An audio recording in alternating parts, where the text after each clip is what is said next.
Welcome everybody. My name is Matt Thomas, and it's my pleasure to welcome you to the Newcastle Institute's August webinar. Newcastle has been a place of sharing ideas and learning for thousands of years. We're proud to continue that tradition in this virtual space. We pay our respects to the original custodians of this land, the Awabakal and Worimi peoples, to elders past and present, and we thank all people who have made Newcastle a place where we can continue to explore and discover new ways of thinking, doing and being. Newcastle Institute, as many of you will know, was formed back in 2004 to promote rational discussion of diverse ideas. And tonight we'll seek out a better understanding of the nature, challenges and opportunities for Australian trade through a panel discussion, which will cover the trade landscape, pre and post COVID-19, as well as Australia's place amidst global trade relationships and the impact of shifting geopolitics and the challenges of dispute resolution. For those attending via Zoom, feel free to use the Q&A function to post any questions you might have. If you're watching on Facebook, please comment on the stream and we'll try and pick up those questions and pass them to the panel if we can. We may not get to all questions, but we'll try and cover a breadth of the questions that are being asked. I'll now just welcome our three panelists tonight. Starting with Dr. Adam Triggs. Adam's an economist and the Director of Research at the Asian Bureau of Economic Research at the Crawford School of Public Policy. He's a non-resident fellow at the Brookings Institution in the Global Economy and Development Program. Professor Lisa Toohey is the Deputy Head and Director of Research at Newcastle Law School and an Adjunct Professor at the Faculty of Law at the University of New South Wales. Professor Toohey teaches and researches in the fields of international trade law, legal design and dispute resolution. And Dr. Bin Lee, welcome tonight. Bin lectures in law at the University of Newcastle. He's previously worked as an associate professor at Beijing University of Aeronautics and Astronautics School of Law, at Beijing University School of Law in Beijing for 8 years. Bin teaches and researches alternative dispute resolution at the University of Newcastle and has a particular interest in Australia and Chinese relations. So thank you all to you for joining the webinar this evening. So initially we were just going to explore the state of trade and the trade landscape before COVID-19, and we won't spend too long on this, but we just want to have probably an understanding of leading up to the beginning of 2020. What were the challenges already being faced in terms of trends in globalization that seem to be slowing? And how was that affecting Australia? Adam, could I ask you to open up with some comments about pre-COVID-19 and the trade landscape? Yeah, sure. And it's a really good point, because I think a lot of the discussion around COVID is we're talking about how much damage it's going to have on trade and how much damage it'll have on the global economy and the Australian economy. But in reality, the trade system and the global and Australian economies were really weak even before COVID. So in many ways, COVID couldn't have hit at a worse time. We had the US-China trade war, of course, was the big part of this. We had supply chains that were unraveling. We had tensions between Japan and Korea as well. And I think if you're looking for a core cause that was sitting underneath these things, it's really a trading system and trading rules and institutions that were horribly out of date. So these rules couldn't really deal with state-owned enterprises, with subsidies, with the difficulties around the digital economy and data flows. And it's meant as a consequence that a lot of trade wasn't covered by rules. And that meant that countries were doing things that was annoying other countries, and we got a lot of tension from that. The problem, I think, in particular, is the response, certainly from the US administration, isn't to update the rules. Rather, it's to actually have more trade covered by fewer rules, if anything. They're actually trying to withdraw to a large extent from these institutions. They're weakening the dispute settlement arrangements within the WTO, which Ben can talk about to more extent. And we're seeing as a consequence more and more trade that's not covered by rules. And that's a really big problem for Australia. And I think that's the context when COVID-19 hits. And that's couldn't happen at a worse time. Okay. And what about, in particular, the role of and the flaws, perhaps, of the WTO up until this point?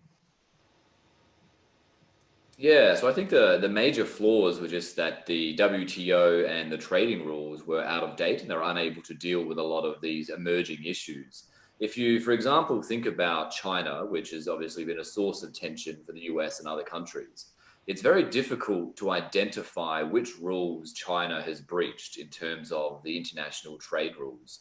In reality, the rules are so out of date that the issue there is that countries are using things like subsidies and state-owned enterprises, forced technology transfer, and as a consequence, it's creating tensions within the trading system. That's not to say that China is the only offender here, of course. Australia is prolific in terms of our use of anti-dumping procedures, for example. But nevertheless, it's underpinned a lot of these tensions. And as a consequence of that, we're seeing a bit of a retreat from trade. And it ties in with a backlash against globalization, certainly in the US and a number of European countries and a lot of other countries around the world. You're seeing people who are much less favorable about trade and about immigration, about foreign investments, about international cooperation. And these things are really all hitting at the same time. And it's just created a very difficult environment. We've seen trade flows before COVID diminish significantly. The flip side is investment, which drops significantly as well. And now with COVID, we've got countries looking at onshoring supply chains and having even less trade. So it's going to be an interesting thing to watch to see how we come out of this, but it's not off to a good start. So if anything, COVID has more or less accelerated a number of trends that were already well underway. I think so. That's certainly that backlash against trade and the attitudes that people have. I mean, here in Australia, Australians have always been very positive about trade. All the polling shows that, and they remain fairly positive as well. But you can see that COVID in some of the Lowy Institute polling is having an effect where people are now starting to question maybe we should have more of this onshore and we shouldn't be so dependent on other countries, particularly around the relationship with China. So it's definitely having that effect. Sure. Thanks, Adam. Elisa, Ben, do you have any comments in terms of the state of trade up until early this year? Yeah. So I think a lot of what Adam says I would agree with. So one of the big challenges for the WTO had been that they commenced a round of negotiations in 2001. I mean, people will know how difficult it is to negotiate something in a workplace with just a small number of people. The challenges of negotiating new rules with 150 plus countries is incredibly hard. And so the WTO wasn't able to actually reach consensus in order to move forward with new rules. And so what happened is that you saw countries then splinter off and then make regional and bilateral agreements amongst sort of like-minded or states with whom they had a direct connection. And Australia definitely was part of that as well. So over the past 5 years, Australia concluded a lot of different bilateral trade and investment agreements with its major partners, and that included China, included the US, Indonesia, Japan, Hong Kong, and then it also developed a number of regional trade agreements that people will have heard about. So secured a new trade agreement within the Pacific, but also a larger regional trade agreement that used to be called the Trans-Pacific Partnership. Now is the CPTPP, which was meant to include America, but it withdrew soon after Trump had been elected. So as Adam says, the seeds of discontent were already sown prior to COVID. Yeah, sure. So I guess it's certainly easy to criticise WTO for being outdated, but it's a gargantuan task to reform it and make that change direction. That's right. And at the end of the day, it's actually about the commitment and goodwill of the countries involved. So the WTO as an organisation doesn't actually negotiate anything. That's the individual countries, and they need to come together and engage and reach some form of consensus. Yeah, sure. Okay, well, if we're moving into the impact of COVID, which we've already touched on, but I guess it's certainly in the public mind has opened up the topic of trade as more of a mainstream concern. Well, it was already a mainstream concern in some respects, but now there's a common discussion in the media about Australia's lack of self-sufficiency and the impact on critical goods and our dependence on importing those. However, I guess many of these things are double-edged swords. To what extent do you think these perceived weaknesses in Australia's trading system should play into, or are playing into, that discourse and into future policy in Australia in terms of trade. I guess Australia is literally an island, but can't be an island in terms of trade. But some on the street would probably think that that should be the case. Yeah. Adam, I read your article in the Australian recently, and I think you certainly have some views on this matter. I do, yeah. I think what happens after COVID, I think, is going to be shaped by what happens around the world, what happens in the region in particular, in Asia. But a lot of it's also what's going to happen domestically as well. So when we think domestically, the issue here is really about how open Australians are going to be towards trade. Now, as I said, the polling at the moment is still pretty strong. About 70% of Australians have a favourable view of globalisation, about the same for trade.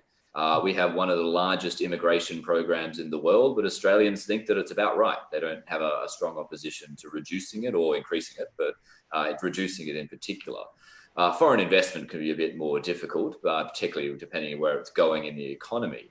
But attitudes are holding up in Australia, and I think that's quite an important point, is that when you look around the world at the countries where you have the biggest backlash against globalization and trade in particular, it tends to be countries that have very weak social safety nets. So a lot of this is actually driven by domestic policies, that if you don't have safety nets that help people when they are unemployed or help retrain and reskill people, they're more likely to feel the full effects, not just of trade, but also of automation. And then a lot of that gets blamed on trade in particular. So in Australia, it's really going to be about making sure that we keep those attitudes towards trade positive. And that's going to be, a lot of that is about our domestic policy settings, making sure that anyone who is displaced by trade or automation gets that assistance so they can retrain and reskill. But around the region, it's going to depend on what happens, particularly between the US and China. I think that's the major source of the tensions at the moment. You've got a US election coming up. Is that going to be a circuit breaker? Well, if you listen to a lot of the rhetoric from Joe Biden, it sounds pretty anti-China still, and also pretty buy American, very much in terms of growing the manufacturing base in the US. So if we do see that sort of that continuing on, then that's potentially going to mean that trade will continue to be weak. We won't see countries rebuilding and reforming the WTO and its trade rules. And that's a big problem for Australia.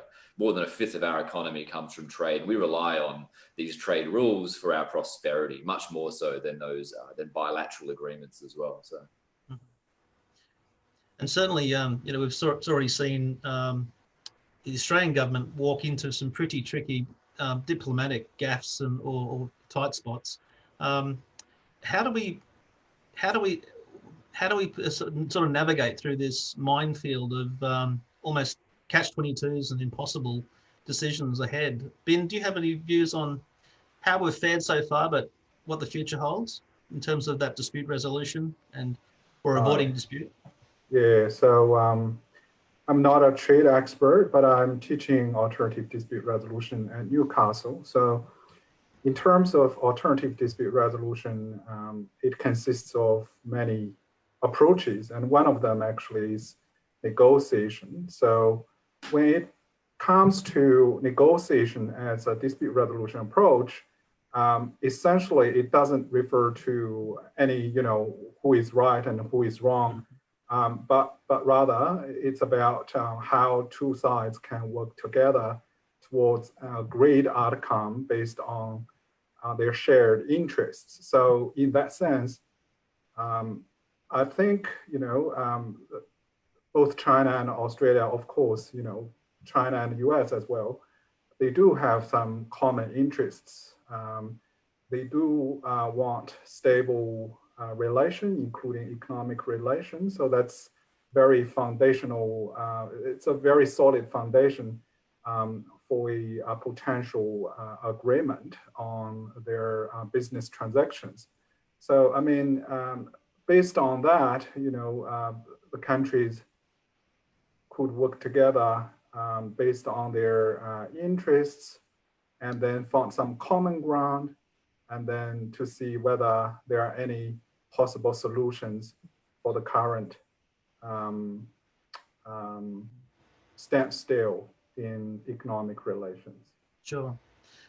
I guess very often, and not to be too specific about China and Australia, but often these issues aren't bilateral problems. There's third parties and fourth parties, and so does that mean the common good that you're referring to needs to be shared amongst all the parties, or is there some trade-offs? Yeah, I mean, for a global arrangement like WTO or the potential new rules or mechanisms of WTO, that definitely something should be pursued by at least most of the countries in the world. But for the bilateral talks, like I think it's much easier to reach some agreement based on their bilateral interests. So I think I reckon that's one of the reasons why at the moment regional trade agreements are more hopeful or workable than the global arrangement. Mm-hmm. Yeah. Sure. I think that's one of the big challenges is, I mean, the bad news is that Australia is so reliant on the global system that it means we're going to really cop this if it gets worse. And in particular, trying to manage the US-China tensions. But the good news is that we're not alone. There's so many other countries who are in that exact same position, and they're all in our region in particular: Japan, Korea, Indonesia, Vietnam. So really, there's a big opportunity here to work with, in particular, sort of the ASEAN +6 grouping, but also through APEC and G20 to find like-minded countries and to try and build those coalitions and to push WTO reform through those forums and to try and update the trade rules. So the good news is that there's so many of us in the same boat. So there is an opportunity there to sort of try and build those coalitions, but we're still waiting to see if we're going to do that or not. Okay, well, so bringing it back to COVID, the pandemic hasn't then turned it into a trade free-for-all around the world. You still see very much aligned mutual interests in terms of a good, healthy degree of ongoing globalization post-COVID? Yeah, so COVID's definitely caused a drop in trade. So trade's expected to fall somewhere between 13% and 35% this year alone, but there's no suggestion that it's going to stay that way. So it will take a while to bounce back and for supply chains to be restored and for people to find ways around current issues. But yeah, every expectation is that it will eventually bounce back. Whether it looks exactly the same as the supply chains did before COVID is the different question. Mm. Yeah. It occurs to me also in terms of consumer behavior that while some might want more domestic manufacturing and more buy Australian, they also tend to also want products and services delivered cheaply and quickly, just in time. Yes. So I think again, whether there's whether the average consumer will compromise on all of those things is perhaps unlikely in a sense. I was telling Robert before the webinar, just today I was in Woolworths and bought a packet of prawns that were packed in Vietnam from 99% Australian ingredients. Yeah. And I just couldn't work that out. I mean, surely, is that saying that we shipped a container of prawns to Vietnam to be packed and sent back? Yes. So we could, yeah, that's right. Yeah, because and they were cheaper than the others, which is why I bought them. But it made me really think about that and think, well, if we're serious about wanting to support local economies and not be so reliant on global supply chains, then we all need to pay a little bit more, or wait a little bit longer, or accept that some fruit and vegetables aren't in season, so they're not available. Yeah, so that's absolutely right. And global supply chains are complicated things. I mean, the prawn example is a really simple one. A car, for example, has 30,000 parts. And so the supply chains for these are extremely complex. And so this idea that you can make Australia make again and somehow shift all of your production to Australia and start building cars that consumers will A, want to buy, and B, will be able to afford is a very different matter. So Australia is very much involved in and enmeshed in a global supply chain. So it's not simply a matter of unraveling that.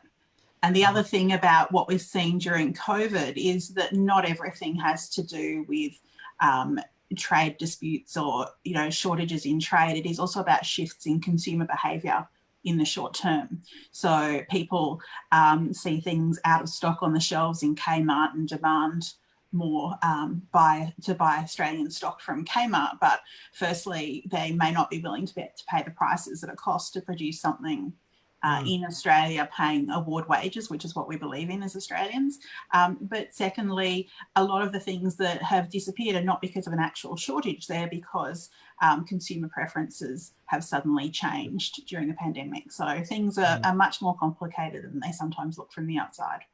Yeah, I think that was something that, yeah, certainly we all learned more about the intricacies of the just-in-time economy, and absolutely, when things don't follow that finely optimized, fine-tuned data analysis, the wheels really come off. Well, that's right. But at the same time, I think we also saw how resilient supply chains are. Yeah, so within a relatively short period of time, people who suddenly were, you know, had no work distributing food to restaurants were able to pivot and turn around and work out how to reconfigure some of their supply chains to get food to consumers. And that's you know, the beauty of our system, is that people are innovative and can adapt. Yeah. Just to build on that point, I mean, I think I absolutely agree that our supply chains were remarkably resilient. Certainly when you saw spirit manufacturers stop making gin and vodka and they started making hand sanitizer. But another key area we saw this is in the exchange rate as well, where to a large extent, the exchange rate buffered us from the external shock that was coming. And when we talk about Buy Australian, one of the key benefits of a floating exchange rate is that when it drops, it makes us, for Australian consumers, it makes Australian products relatively cheaper than imports. So there is actually an automatic mechanism built in there that does actually deliver Buy Australian. But just to pick up on Lisa's point, the real concern is that we know that trade in so many areas has dramatically reduced the cost of living, which means that trade benefits the poorest Australians the most. And they would bear the brunt that if we did have a large shift forced through a government policy, tariffs, quotas, whatever it might be, the brunt of that would be felt by the most poorest people in our country. And the key point here is that really as a country, we have to decide what it is we want to produce. We have scarce resources with which we can choose in terms of how many people can work, capital, factories, equipment. And if we decide to import less, that means we have to make more of those things, and then divert resources away from the things we're really good at and the things that earn us lots of money in terms of mining, agriculture, education, of course, and the other major exports we have. So there's a big cost to the Buy Australian. I think a lot of the narrative at the moment sort of neglects that cost. It focuses on the benefits that can come from not being as exposed to global shocks, but it's a bit quiet on the costs, which is a little bit suspicious, I think.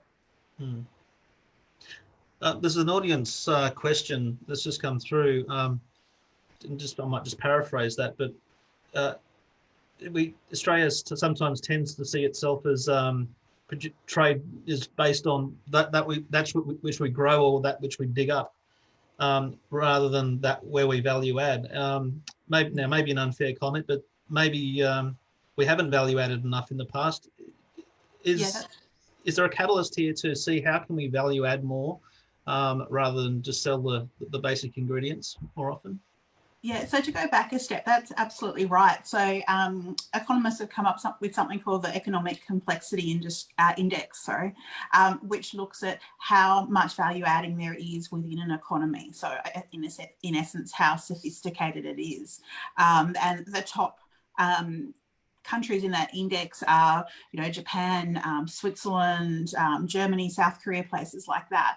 Australia comes in really very, very low. So on par with countries like Kazakhstan and Lebanon. And that's because we don't tend to add much value to the goods that we export. At the same time, our trade and our income is not just about goods. People don't think very often of services when they think of trade, but trade and services is a really important part of the Australian economy. So far, things like education and tourism have really dominated that, but we do have an opportunity to diversify and get a lot more savvy and clever in the export of professional services overseas. Well, just picking up on that, and Yeah. I'm probably jumping ahead a little into the future discussion, but given we have we've said, the innovation came through over the last few months in terms of adapting to the challenges we've seen. We have the raw materials, we have the manpower. What is the future of Australian manufacturing? Putting aside services, but so much back to traditional manufacturing. Again, do you see a resurgence here? Look, I'm not an economist, and perhaps Adam's better placed Yeah. to answer this one than me, but my question is, if people remember what it was like to buy products in the 1980s in Australia and how much those things cost, the question is, are consumers willing to have that kind of lifestyle again and pay those kinds of costs for things? So at the end of the day, our future manufacturing really depends on consumer willpower and what consumers want to do, because you can only drive things with policy so far. It really comes down to consumers wanting to make different choices and willing to divert their money into local products. And I find that hard to imagine. I'm guessing there's a productivity question as well. If you want to bring down the costs, there's a productivity issue. But Adam, what do you think? Yeah, I think Lisa's spot on. And I think one of the key things when we talk about trade is we often talk about it as though it's a political decision, that politicians are driving trade, whereas trade fundamentally is driven by businesses and it's driven by households. So as Lisa says, trade is going to be driven by the preferences of households, and it's going to be driven by the competitiveness of our businesses relative to their international competitors. And that's what's going to determine trade. So whenever we do start talking about maybe we should have more manufacturing in Australia or advanced manufacturing or whatever it might be, we still come back to that economic reality that there are no free lunches. So if we do want to make more manufacturing, that means we're going to devote more of our capital, our money, we're going to devote more of our labor force towards those things, which means that's coming from somewhere. So it's going to be coming from the industries which frankly make us a lot of money. So even though Australia's economy is very diversified, Australia's trade, as Lisa says, is not diversified at all. It's very concentrated. But the things that we do sell, even though they are concentrated, earn us a lot of money. So even though we're next to Kazakhstan, we're a lot richer than Kazakhstan as well. So that's ultimately the key sort of goal here. So there are no free lunches, I think, is the main warning. And when we do talk about sort of reviving manufacturing, again, it means that the cost of that is going to be borne by other industries, which are going to have fewer resources, and higher prices is going to fall on the poorest people in the community. So it's a recipe for problems, I think. Yeah, maybe it sounds a little crass, but I mean, I guess there were reasons why manufacturing has dwindled in Australia. Some valid reasons. It didn't happen by accident one day.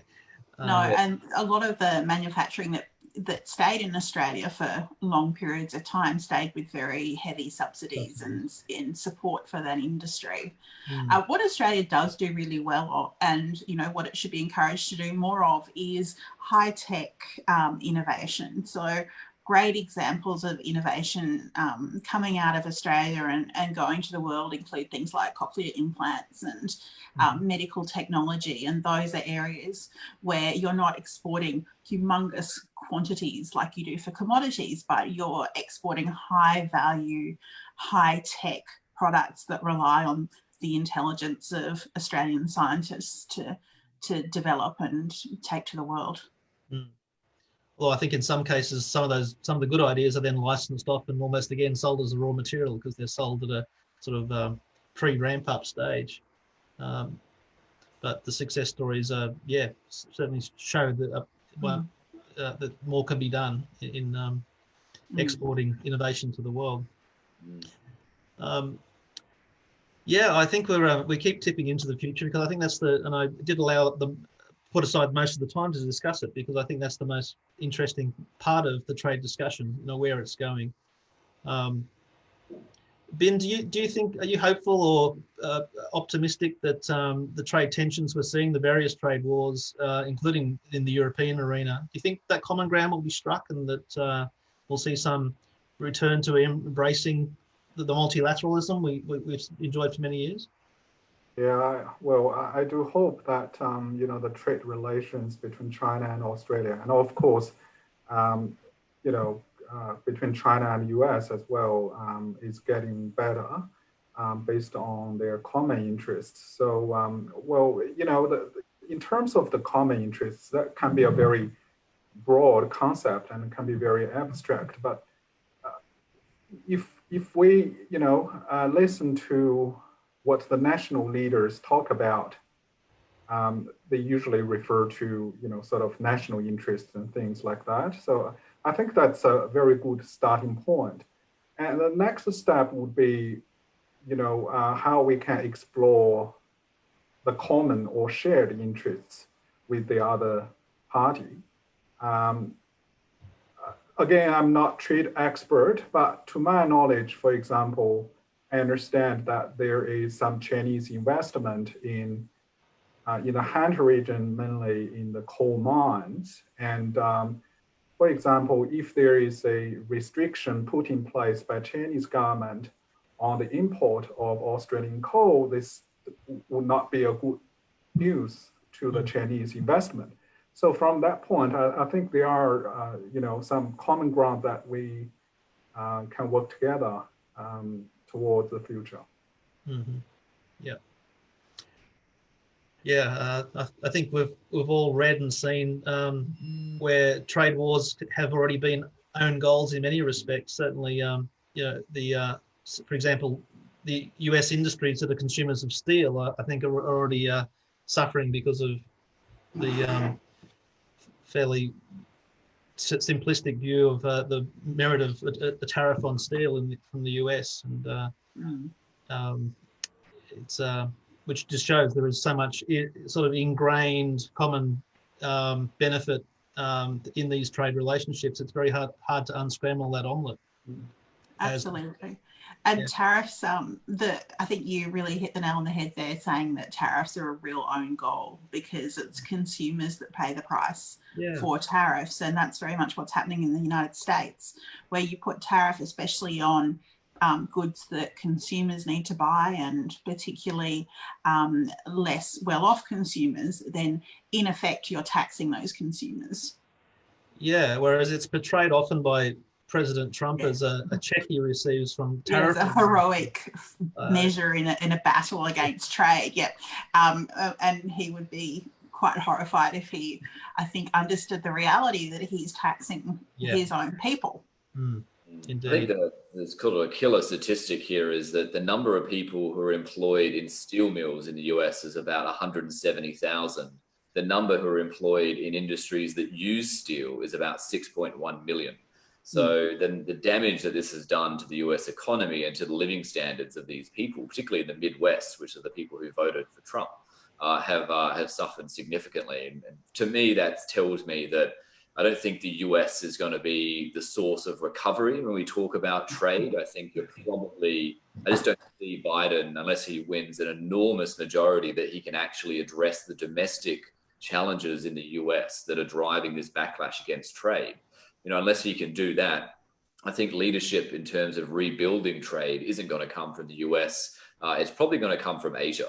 And in particular, because Asia is coming out of COVID faster than a lot of the rest of the world, certainly compared to the US, which means it will be in a position to recover quicker, but also because it's got RCEP, the Regional Comprehensive Economic Partnership, which is, in terms of trade agreements globally, we don't have much going on in that space. Bilaterally, they don't have a huge benefit and they tend to only last for a little while anyway. But regionally is probably our best bet. And within Asia, RCEP is probably going to be best recipe there. And the challenge there, of course, is India, who's holding out. So it's really going to be how closely we can work with India and work with Japan as well to make sure that this agreement goes through. But I don't see the US providing much leadership here. It's probably Asia, I think, will find a recovery. Okay.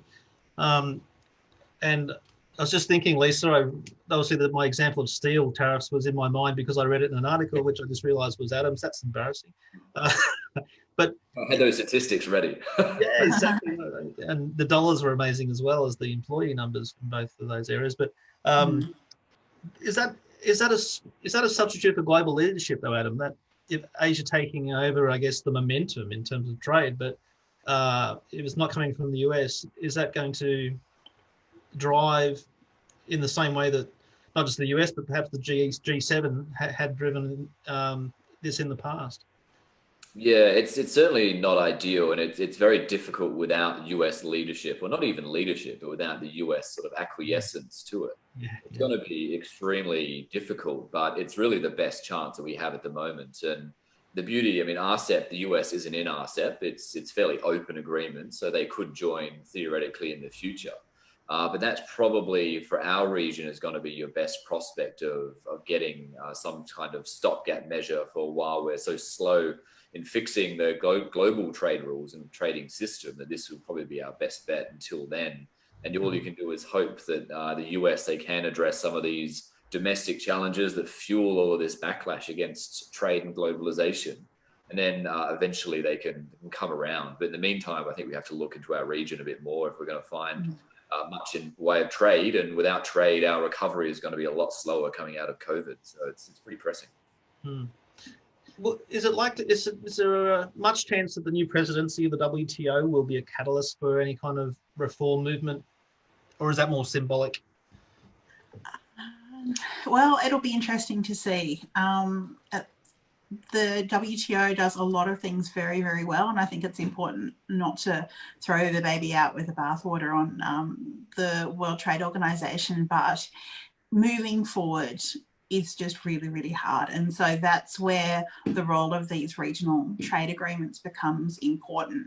And what the future looks like for trade rules is what we call variable geometry. So this idea that countries will make different bilateral and regional agreements between them, and that through that process you'll get some consensus about standards over the medium term. So when you see the same rules popping up in RCEP and in the TPP and in bilateral agreements, it means that states agree that those are rules that they want to be bound by. And the hope is that we can then roll all of those different regional standards perhaps into some new global agreements. So yeah, I think there's still a lot that the WTO does, and it does extremely well, and it can't be replaced by bilateral and regional organisations or agreements, but there is still a long way to go. And when's the new, is it President or Director General being appointed? I know there's... Director General. So that selection process is ongoing at the moment. Yeah, that should be finalised before the end of 2020? Yes. So with that happening, also the US election and then Brexit as well, there's an awful lot of moving parts, isn't there, in terms of this? There are a lot of moving parts. I think it's important to understand, though, that the US election and, you know, the potential, well, the election of Trump last time and the possibility that Trump will be elected again, and Brexit, and also election results in many, many other countries are, they're not the cause of the problems, they're more symptoms of the problems. And I think that's probably a misunderstanding by people of the role of trade in their lives and the perception that it is something that's driven by governments. Sure.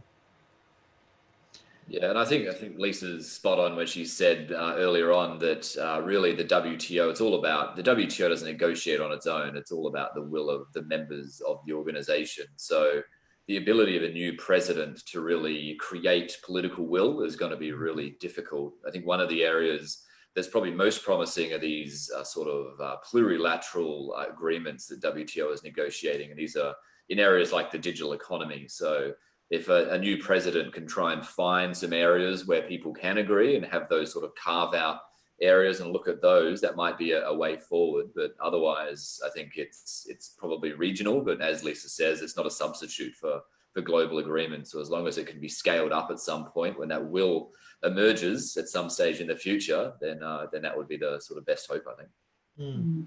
I think Ben's probably also well positioned to comment on this, but the negotiating dynamics of multi-parties are just, you know, awe-inspiring, really. Like the difficulties of bringing together a large group of countries and trying to reach agreement is virtually impossible. So one of the great phrases that is thrown around in that context is herding cats.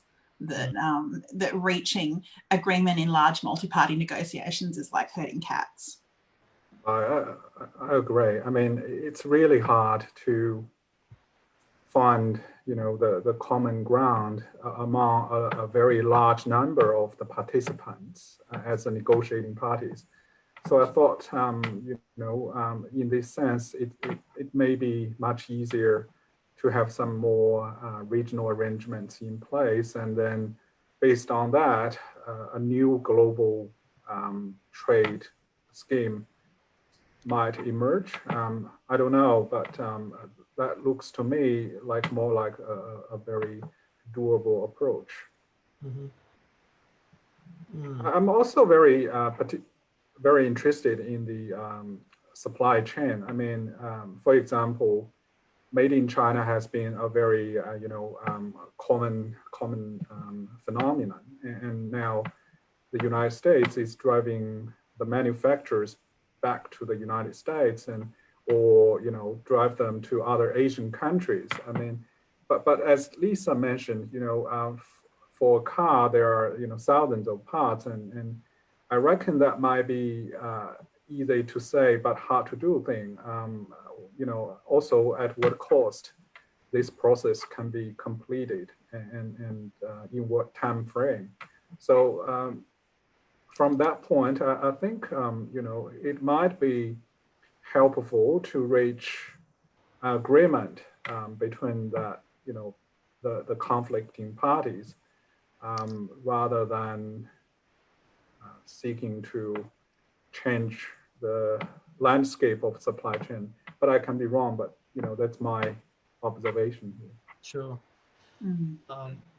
And perhaps I'd asked you previously about potential Biden presidency, and you indicated that probably the disposition wouldn't be largely different in respect of the trade war, but just maybe perhaps more pragmatic. I mean, less erratic and more pragmatic, perhaps, because that's ultimately it's going to come down to those vested interests and common interests, and I'd be more hopeful then that there would be a more sensible path forward, rather than one driven by emotion and reputation and so forth, politics. Yeah, and I think no matter it is a bilateral negotiation or multilateral negotiation, there are cultural elements involved there that can be impact on the negotiation outcome. So I think it's really important for each negotiating party to be aware of the cultural difference and to have that sort of expertise into their negotiating groups. So that's fairly important. So we have so many examples where the language interpretation or the lack of the knowledge of the history knowledge of the other party can cause some dilemma during the negotiation process. So that's why it's very important. There's a very important role for the academics with global visions like Lisa and Adam to play here, to assist the government in their policy making. Just to pick up on what Bin was talking about around supply chains, I think in many ways that's the most concerning aspect of the sort of deterioration of trade, and that's just because there's so much uncertainty. I read a little while ago there was a Japanese multinational firm that tried to identify all of its second and third tier suppliers. So these are the suppliers to its suppliers. And it took them more than a year to actually map out all of their own supply chain. So there's so much uncertainty there. But we do know that these supply chains have significantly reduced prices, but also boosted productivity as well. But the concern is that as these tensions start unwinding these supply chains, and these tariffs are a bit of a sort of sledgehammer on something that's quite delicate, we're not really sure how this is going to unfold. And that's I think the really big concern is when countries, particularly after COVID, if they do start onshoring more of their supply chains, there's a really nasty unknown element there about what's going to happen, not just in trade, but in finance and investment as well. Okay. There's an audience question just came through the chat. Does anyone have a view on where intellectual property law and patent law might be going in post-COVID? That's a good question. Look, a lot of work needs to be done around issues touching on intellectual property, so data protection, digital products, working out some of the issues there. So technology is moving extremely fast, and so it's very important that intellectual property protection keeps up with that. So there's a lot of work that needs to be done around, sorry, just reading the chat, a lot of work that needs to be done around making intellectual property laws fit for their purpose for the modern economy. And that is something that can also be done in the WTO if there's the momentum there. So there's a lot of work being done on the digital agenda at the moment. Yeah, okay. It's one of the biggest concerns as well, is that in terms of where you're going to get growth from in the future, the digital space just has so much potential, but you're already seeing part of the intellectual property discussion, but more broadly, you're seeing this split in systems where you're seeing different systems and different regulatory frameworks emerging in how countries deal with data. And the concern there is we end up with, like, a lot of parts of the trading system, it's very fragmented. And then you miss out on a lot of those big productivity benefits, and a lot of firms can't operate across borders, and we don't get the full benefits there. And I think IP is going to be a huge part of that, to get that consistency. But so far, it's just been a source of enormous tension. So we'll be interesting to see if the new president WTO is able to sort of move along on that issue. But a lot of it's going to be that sort of G2 question about the US and China and whether they can agree on these things, I think. Yeah, and at the same time, I think one of the intellectual property related issues for any new Director General of the WTO is about the impact on developing countries. So in power politics, it's all about the big players, but in the WTO, more or less every state gets one vote, and you need consensus in order to move forward. So you can't pass a new agreement unless none of the states object. Sorry, unless everyone agrees, basically. I won't go into the rules. But what that means is that it's very important for the WTO to go forward that what is negotiated is in the interests of those dozens and dozens of small, medium and large developing countries. So they're not often focused on in our newspapers day to day, but they really hold the key as well for actually moving the WTO forward. So that development agenda has to be there, and IP is a really big part of that. Okay. Yeah, and I guess credibility and respect for the WTO and its membership and its mission would be critically important in making sure those rules are respected. Yeah. There's an enormous amount that the WTO does every day, which is just so uninteresting that it escapes our attention. So, you know, by and large, what it does well, it does very, very well. Like, you know, huge amounts of goods and services move around the world in a relatively quick and easy way. And so the WTO has done a lot to facilitate trade happening relatively smoothly, but it's these new areas and these changing perceptions about how things might work and the involvement of countries with sort of different ways of doing things that really starts to, you know, tear at the edges. Sure. All right. Well, I said to you guys that the time would go incredibly quickly, and it's it really has jumping up on us. So I'll start moving towards just some conclusions. So I'm going to put it to each of you, give you a choice here. We do like to finish webinars on a positive note. So you can either answer the question of what's giving you hope for trade from this point forward, what's arising, giving you hope in terms of improving trade, or if you aren't hopeful, don't tell us, but talk more about then what are the most influential factors going forward for trade.